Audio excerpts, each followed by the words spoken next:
Let me tell you about a hot, dry Wednesday morning in the middle of September of 1986, in a small mountain town called Weaverville, up in the northwestern corner of California, in the part of the country folks call Trinity County. If you have never driven that road, picture this. You come up State Route 299 out of Redding. You climb through the Trinity Alps in low gear for about an hour and a half, and you drop down into a narrow river valley where the air smells like hot ponderosa pine and the dust of an old gold rush town that never quite stopped being one. The Trinity River runs shallow and green along the south edge of town that time of year. The hills on every side are the dull brown of late summer, and the smoke from a fire burning somewhere up near Hayfork has put a thin yellow haze across the sky. The temperature at 8 in the morning on that particular Wednesday was already pushing 78 degrees. On the south edge of town that morning, the Trinity County Fairgrounds had opened up its main exhibition pavilion. It was a long, open-sided wooden building with a corrugated metal roof and a poured concrete floor stained dark from decades of livestock shows and county auctions. Folks had set up about 140 wooden folding chairs in neat rows facing a raised platform at the far end, where a podium stood with a microphone on a gooseneck stand. To the left of the podium, a man had nailed up a piece of plywood about 4 feet wide, and across it somebody had hand-painted in black house paint the words, "Mill Auction." To the right of the podium sat a registration table with a green cloth-bound ledger, a stack of bitter paddles cut from white cardboard, and an older woman in a red windbreaker checking people in. The reason for that auction was a foreclosure. A small family lumber operation called Caulfield Brothers Mill, 22 acres of riverfront industrial land about 3 miles west of town on the south side of the river, was being sold off by the Mercantile Bank of Redding. The mill had gone quiet in the spring of 1983, when the lumber market collapsed under the weight of high interest rates and a flood of cheap Canadian softwood. The owner had hung on for 2 more years, mortgaging everything he had. And then in March of '85, he died of a heart attack at the age of 56, sitting in his pickup truck in the mill yard at 5 in the morning. The bank had foreclosed in January of '86. The equipment had been hauled off in June. And on this Wednesday in September, the land itself, the buildings, the river frontage, the wharf, and the mineral rights as recorded were about to go to the highest bidder. Now here is what you need to understand about the crowd that morning. There were 43 registered bidders signed in at the table by 8:45, and most of them were not from Trinity County. Most of them had driven up the day before from the Bay Area, from Marin, and from Sonoma, and from Walnut Creek, and from the financial district of San Francisco itself. You could spot them the second they walked through the open side of the pavilion. They wore light gray suit jackets with no ties, soft Italian leather loafers that had never seen a gravel road, and Rolex watches with the dials turned to the inside of the wrist. The parking lot was full of BMW sedans and Volvo station wagons, and a single black Mercedes. A few of them carried the brick-sized cellular telephones that cost almost $4,000 apiece that year, and that had to be plugged into a car charger half the time. They were there because the price of timberland in Northern California had been falling for 4 years running, and a 22-acre riverfront mill site with road access and an existing power hookup looked to them like exactly the kind of piece you could subdivide into 10-acre weekend ranchettes and triple your money inside of a decade. Standing over by the registration table, watching the room fill up with a quiet expression on his face, was a man named Norman Hayes. Norman was 71 years old that fall. He had been the head property assessor for Trinity County for 26 years before he retired in 1983. And he had walked every mill site, every mining claim, and every ranch in that county at least twice. He had known the father of the dead mill owner. He had been at the man's funeral. He had been a pallbearer. He was the kind of man the auctioneer would look over at when he wanted to know whether a bid was the real thing or just somebody warming up.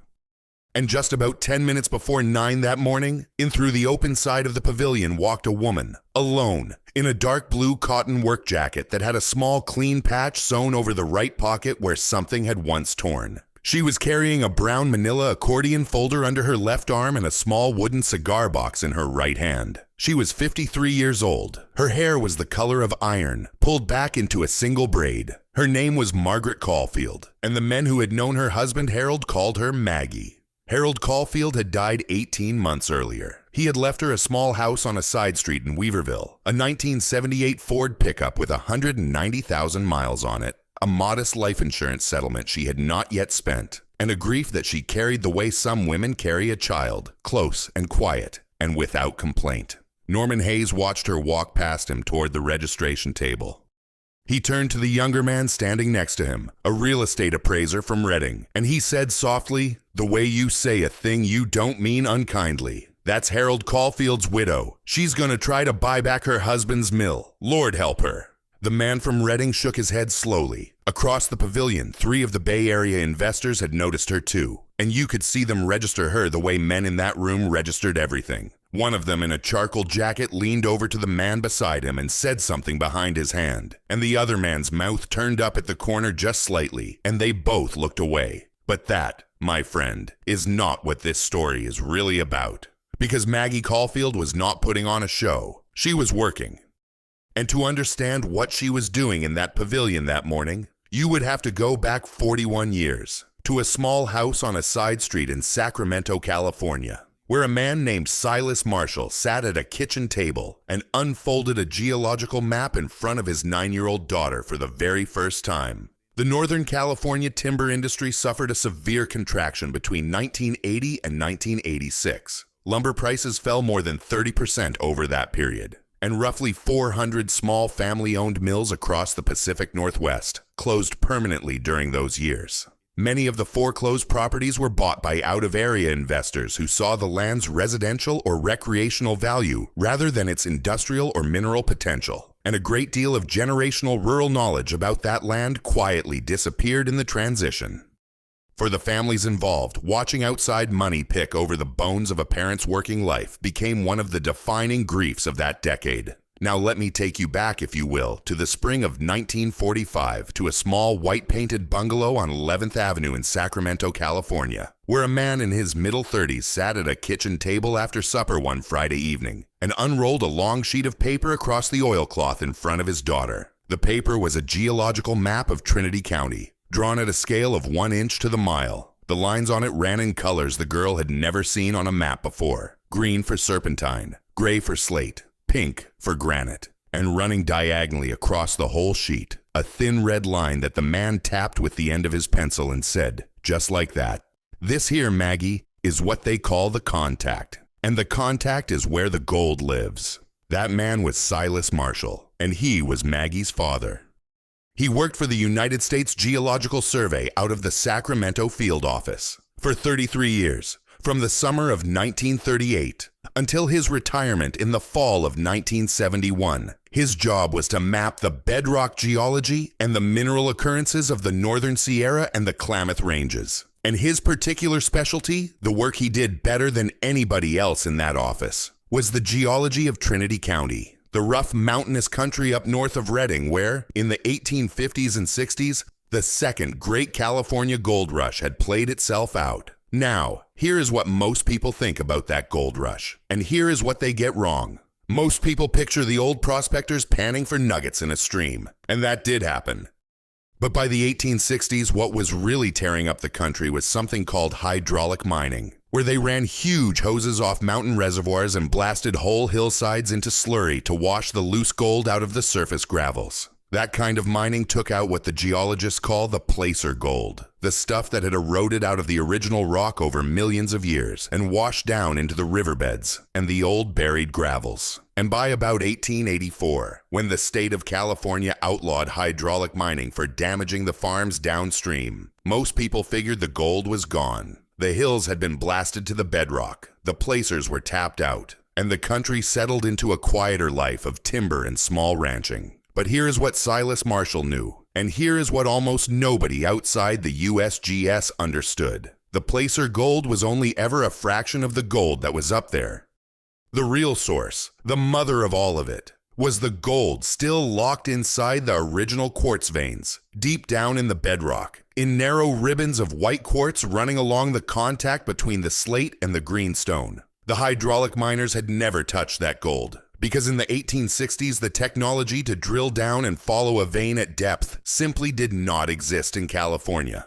By the time the technology arrived in the early 20th century, the easy placers were gone, and most folks had already written the country off. The veins were still down there. They were just down there alone in the dark, Waiting. Silas Marshall spent 33 years walking the contact in Trinity County. He drove a green government Dodge pickup up every logging road that would hold a truck, and where the trucks couldn't go, he walked. With a Brunton compass on a lanyard around his neck, a rock hammer on his belt, and a canvas field bag full of sample bags and pencils and a thermometer. He kept his own private set of field notebooks, 21 of them by the time he retired, leather-bound, numbered carefully on the spine in his own block printing, filled with hand-drawn cross-sections and pencil sketches of every quartz outcrop he had personally hammered open, and every place where he had seen, with his own eyes, color in the rock. Now Maggie came along in the spring of 1933, and starting when she was about 8 years old, her father started taking her on his summer field trips. They would load up the green Dodge on a Friday afternoon, drive 5.5 hours up into Trinity County, sleep 2 nights in the bed of the truck under a wool blanket, and come back to Sacramento on Sunday evening with sample bags full of rock and pages of pencil notes. He never lectured her. That was not his way. What he did was he handed her things. "Hold this compass steady, Maggie. Read me the bearing." And she would stand there at her father's elbow, 9 years old, 11, 14, watching him split open a piece of fresh quartz with a single clean blow of his rock hammer, and showing her the difference between barren quartz that would never carry gold, and what he called sugar quartz, the granular, slightly stained, slightly rusty quartz that was the signature, in that country, of a vein that did. "Once you have seen them side by side," he told her, "you will never confuse them again." By the time she was 19, Maggie was reading the USGS quadrangle maps on her own. By 22, she had finished a degree in geology at Humboldt State College up in Arcata. By 26, she could look at the topography of any drainage in Trinity County and tell you within a fair likelihood whether the bedrock underneath ran the right way to hold a vein. And here is the part that matters, and I want you to hold on to this, because it is the heart of the whole story. She did not try to learn the geology of the whole American West. She did not try to become an expert on every mineral district from the Sierras to the Rockies. What she did was she picked her father's territory, the 800 or so square miles of Trinity County, and she learned that one piece of country cover to cover, every contact, every fold, every old 1860s hydraulic cut, every place where her father had drawn a small red circle on a map and written in pencil beside it 3 letters, UNM, which stood for unmined. Silas Marshall died in the winter of 1981. He was 76 years old. A stroke took him over the course of about a week, and when his will was read in a small lawyer's office in Sacramento, he had left his daughter 3 things and only 3 things. He had left her the wooden cigar box he had kept on his desk for 33 years. He had left her the 21 field notebooks bound together with a leather strap in a wooden Army surplus filing crate. And he had left her the entire contents of one single orange manila accordion folder marked in his own pencil block printing.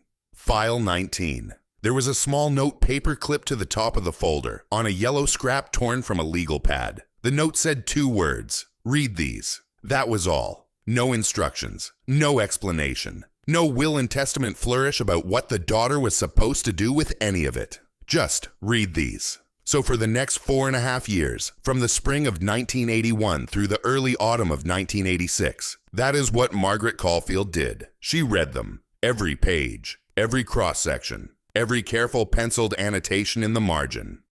And somewhere in the middle of all that, probably in the long, quiet winter after her husband died in March of 1985, Maggie sat down at her kitchen table one evening with a cup of coffee and a desk lamp and a magnifying glass. And she opened the orange manila folder marked File 19, and she read what was inside. It was an unpublished USGS internal memorandum, 18 pages long, dated October of 1958, that her father had co-authored with 2 other field geologists. The memorandum described in plain technical language 11 specific properties along the south bank of the Trinity River, where a high-grade quartz vein had been mapped at depth and where no commercial drilling or follow-up assay had ever taken place. The vein ran along a slate greenstone contact at depths between 100 and 140 feet below the surface, and the assays Silas and his colleagues had taken from the surface flowed over those properties ran between 0.3 and 0.6 ounces of gold per ton. One of those 11 properties marked on the map clipped to the back of the memorandum with a small pencil X and the notation UNM-19 was a riverfront parcel 3 miles west of Weaverville. In 1958, it had been pasture land. By the early 1960s, a young man named Harold Caulfield had bought it from his father and built a small lumber mill on it. And in October of 1986, 3 weeks after Maggie finally finished reading File 19 for the 4th time, the Mercantile Bank of Reading published a foreclosure notice for Caulfield Brothers Mill in the legal section of the Trinity Journal. She read the notice twice. Then she sat down at her kitchen table with her coffee, and she did the math. The U.S. Geological Survey, founded in 1879, produced thousands of unpublished internal memoranda during the middle of the 20th century, documenting mineral occurrences that the agency lacked the authority to publicly evaluate. Many of these memoranda contained information more locally specific than any published quadrangle map, and they remained accessible only through the personal field archives of the geologists who wrote them, often passed down to their families. For decades after the geologists themselves had died, this knowledge sat quietly on bookshelves in small houses across the American West. At 9 o'clock sharp on the morning of that hot September Wednesday, the auctioneer climbed the 3 wooden steps up onto his plywood platform at the head of the pavilion. His name was Kenneth Driscoll. He was out of Reading. He had been calling property auctions in Northern California for 28 years, and his chant had the kind of clean, steady rhythm that moves a room without ever feeling rushed. He tapped the microphone twice, said good morning, read the legal disclosures off a clipboard in a flat workman-like voice, and got started. The smaller lots went first. The remaining office equipment from the mill house, a battered metal desk and 3 file cabinets and a coffee pot, a pair of forklifts that had been left behind when the bank cleaned out the rest, a run of about 800 feet of 3/4-inch steel cable, a pile of seasoned redwood beams stacked beside the mill house. The rhythm built. The Bay Area investors raised their paddles on a few of the smaller items, mostly out of boredom, mostly because watching the man chant made them feel like they ought to be doing something. A young man in a Stanford sweatshirt bought the redwood beams for $400. Margaret Caulfield stood near the back of the pavilion, the bitter paddle held quietly at her side, the wooden cigar box still in her left hand, the manila folder still under her left arm. She did not raise her paddle on the equipment. She did not raise it on the forklifts. She did not raise it on the redwood beams, though Norman Hayes happened to glance at her at that moment and noticed that she looked at the beams for a long time before looking away. At about 10 minutes after 11, Kenneth Driscoll looked down at his clipboard and called the main lot.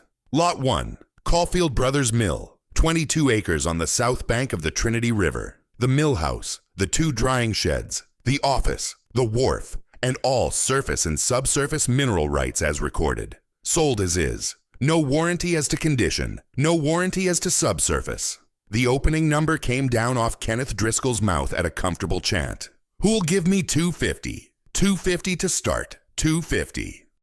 The pavilion went quiet. Not a paddle moved. The investors looked at each other. They had come up here with budgets that capped out most of them, somewhere between $1 and $150. $250 was a fantasy. Kenneth Driscoll dropped his number. All right, who'll give me $150? $150, $150. From the 3rd row on the left side, a tall, thin man in a navy jacket and an open-collared white shirt.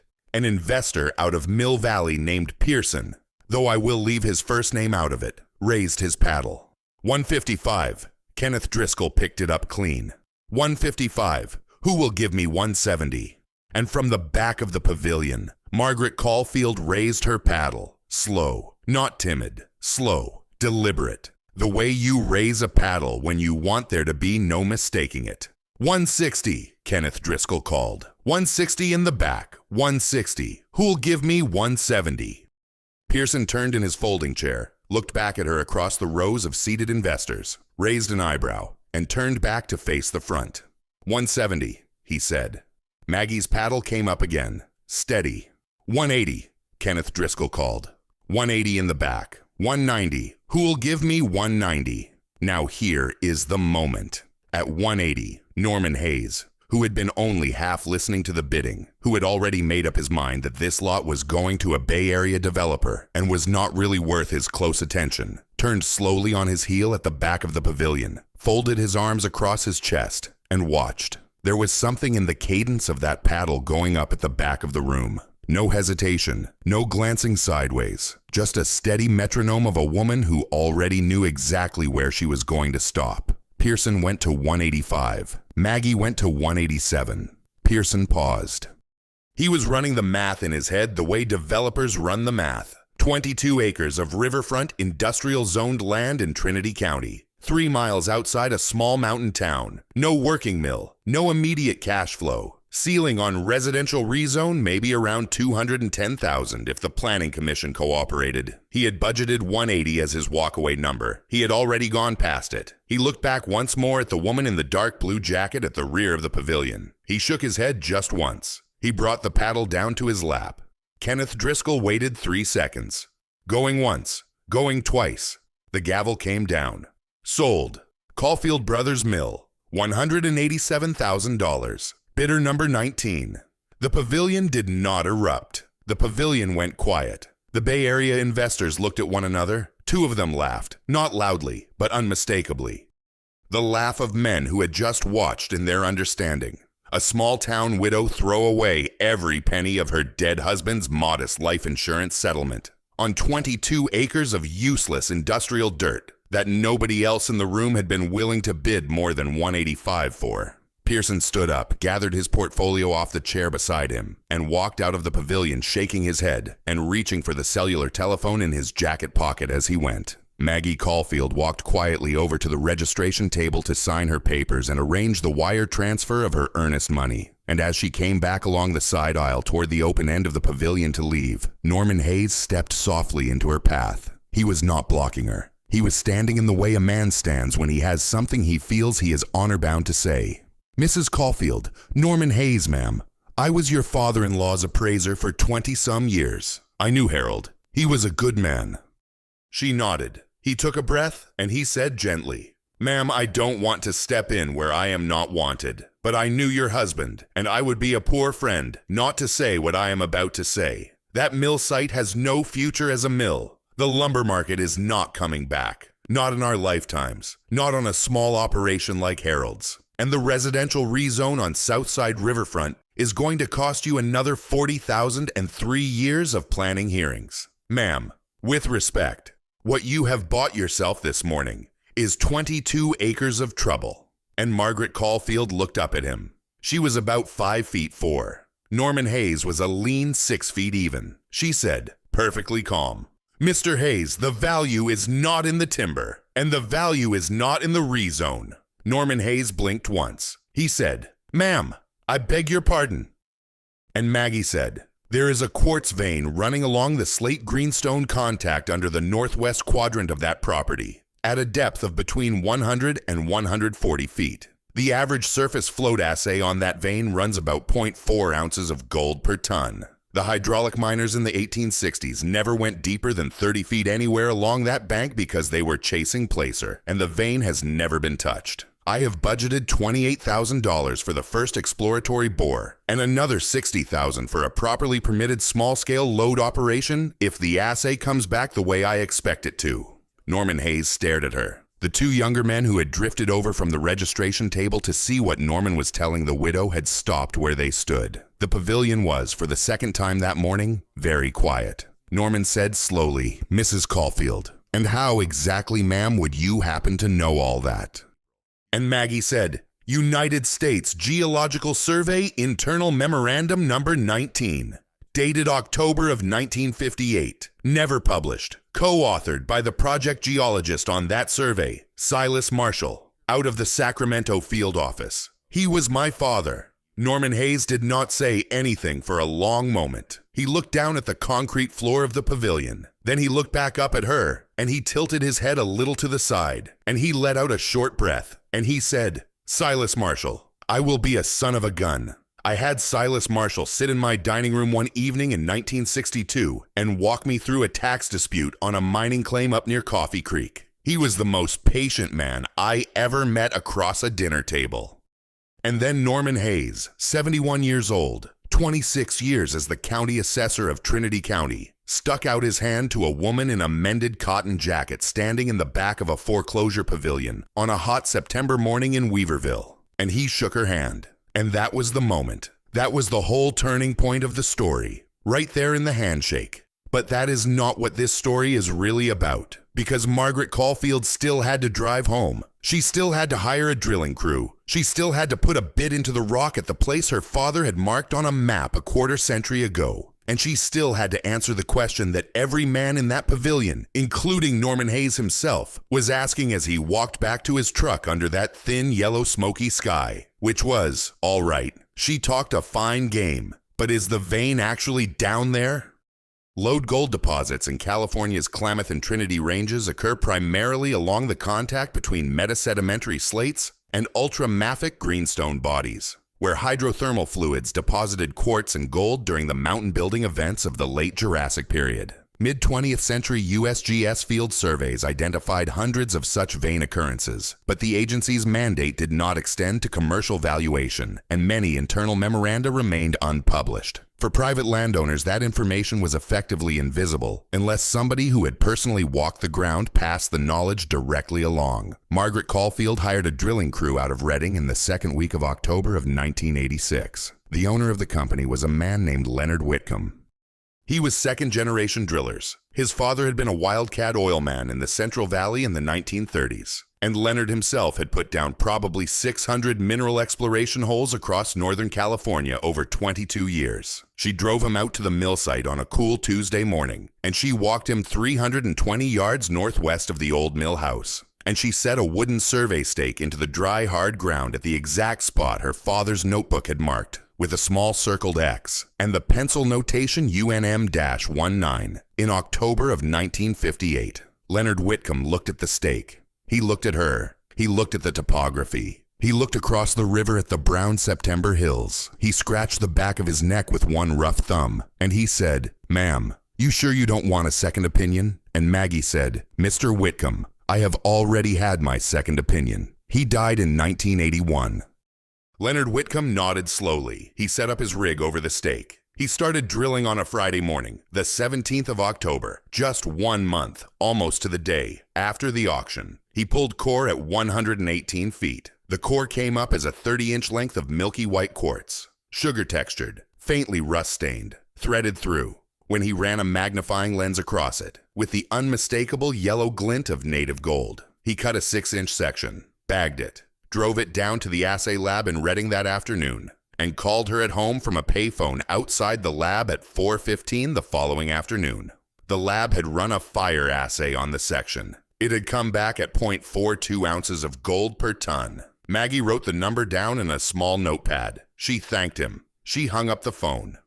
She walked into the kitchen of the small house on the side street in Weaverville, and she sat down at the kitchen table, and she put her hands flat on the oilcloth. And she cried for the first time since her husband had died 18 months earlier. Then she dried her face. She made a fresh pot of coffee, and she got back to work. By December of 1986, she had filed a small lode mining claim under California state regulations on the northwest quadrant of the property. By March of '87, she had entered into a quiet partnership with a respected small-scale mining outfit out of Carson City, Nevada, who agreed to provide the equipment and the experienced crew for a small Adite-style operation in exchange for a 40% royalty on the recovered gold.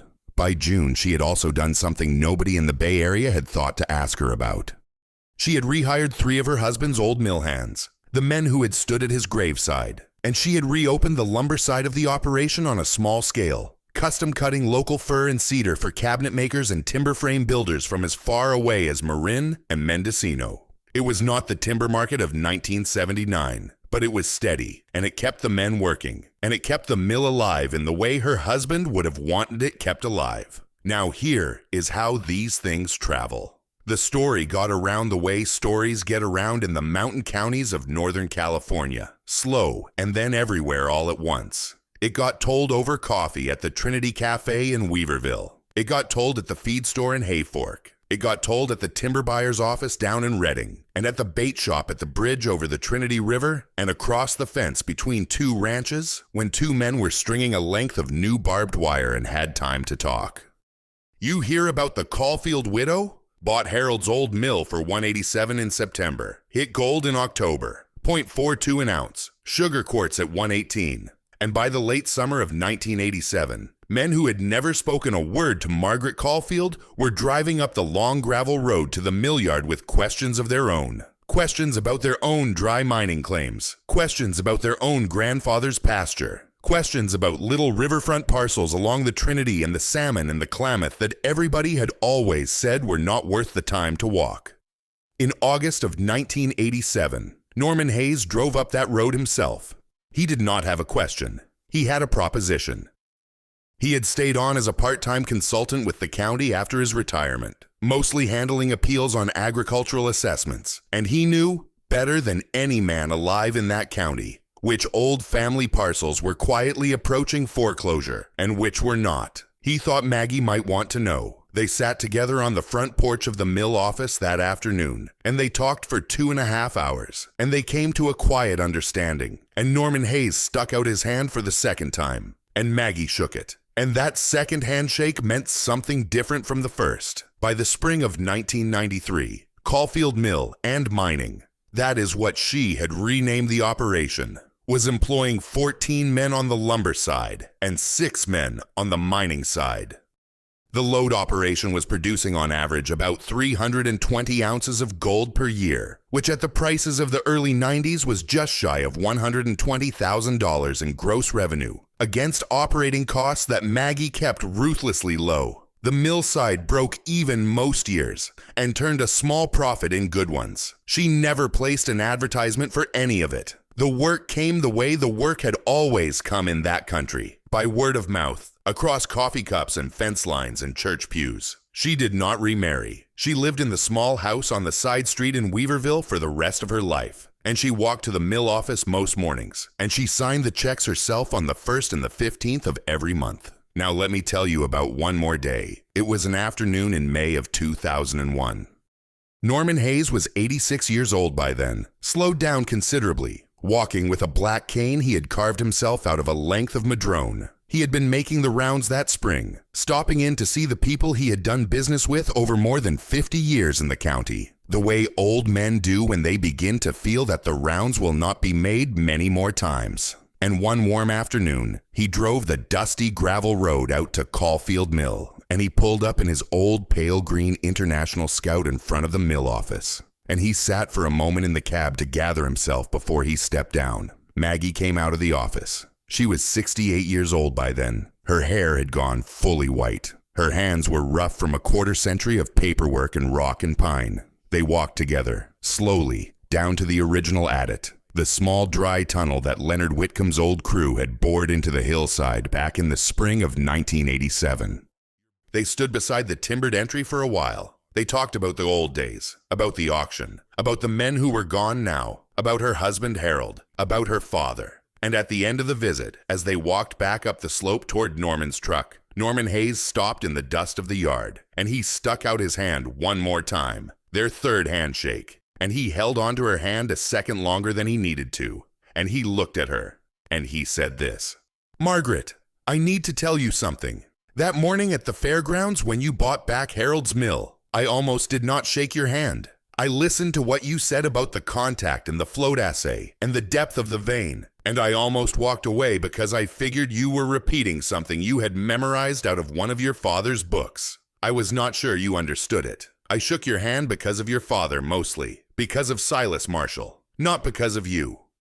And I have felt bad about that for nearly 15 years. Margaret Caulfield thought about it for a long moment. She looked across the yard at the hills on the far side of the river, and then she said very simply, "Norman, I just got lucky my father kept his field notebooks." And Norman Hayes shook his head, slow, and he said, "No, Margaret, you got lucky you read them." And that was the last time those two ever saw each other. Norman Hayes passed in the winter of 2003. Maggie drove down to Reading for the funeral and sat in the back of the chapel and did not say much to anybody. Caulfield Mill and Mining is still there. On that piece of riverfront land 3 miles west of Weaverville. The load operation has been worked out and quietly closed for almost 20 years now. The original tunnel sealed and posted, but the lumber side is still running, custom cutting fir and cedar for the kind of clientele that values a small mill that answers the phone.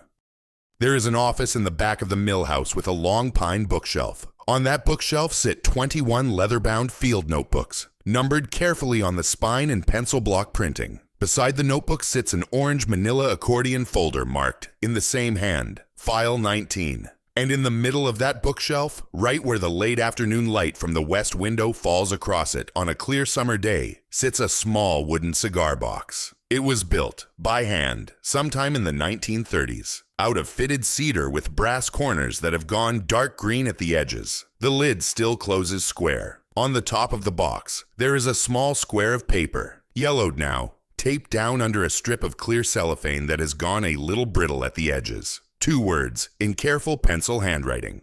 Read these. Across the American West, decades of unpublished geological and hydrological field data sit in the private family archives of the geologists, engineers, and survey workers who walked the country during the middle of the 20th century. These records often contain information more locally specific than any published map, and they have, on rare occasions, transformed the value of land that was considered worthless. The lesson that rural communities tend to draw from such stories is plain. General market wisdom is usually right, but a single page of specific, careful, first-hand knowledge in the hands of someone who actually understood it will outperform general market wisdom every time.